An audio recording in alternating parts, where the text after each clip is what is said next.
Hello everyone, আজকে একটা dalgona candy diary বানাবো আর তা তোমাদের সাথে শেয়ার করব। তোমরা দেখতে পাচ্ছ এখানে আমি দুইটা শক্ত কার্ডবোর্ড কেটে নিলাম, তারপর শেপ দিয়ে আমি ব্রাউন কালার রং করে ফেললাম। তারপর আমাদের লাগবে দুইটা A4 সাইজের কাগজগুলোকে প্রথম লম্বালম্বিভাবে বাজ করে নিব, তারপর আমি মাঝ বরাবর বাজ করে নেব। তোমরা দেখতে পাচ্ছ এখানে আমি মোট 3বার বাজ করেছি। আর এই সেমভাবে কাগজটা আমাদের দুইটা লাগবে, তাই আমি আরেকটাও বানিয়ে নিলাম। তারপর আমরা বাজ বরাবর কাগজগুলো সব কেটে নেব। আর তোমরা দেখতে পাচ্ছ আমি এখানে সব কাগজ কেটে নিয়েছি। আর এখন আগের থেকে ডালগোনা ক্যান্ডি ডায়েরির শেপটা দিয়ে দিব। দেওয়ার পর আমি এভাবে সব কাগজ কেটে নিলাম। কেটার পর আমি ফেভিকল আটার সাহায্যে কাগজগুলো, তারপর বাড়তি আরেকটা কাগজের সাহায্যে আমরা ডায়েরিটার মধ্যে লাগিয়ে নেব যাতে ডায়েরিটা শক্ত হয়।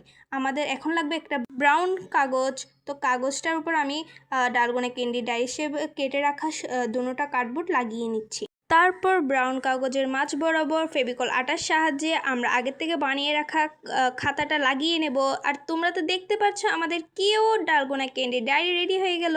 তো তোমরা যে চটপট একটা লাইক করে দিয়ে আসো। টাটা। চাইলে এটা তোমরা বাসায় বানিয়ে সবাইকে সারপ্রাইজও দিতে পারো। আজকে এই পর্যন্তই, টাটা।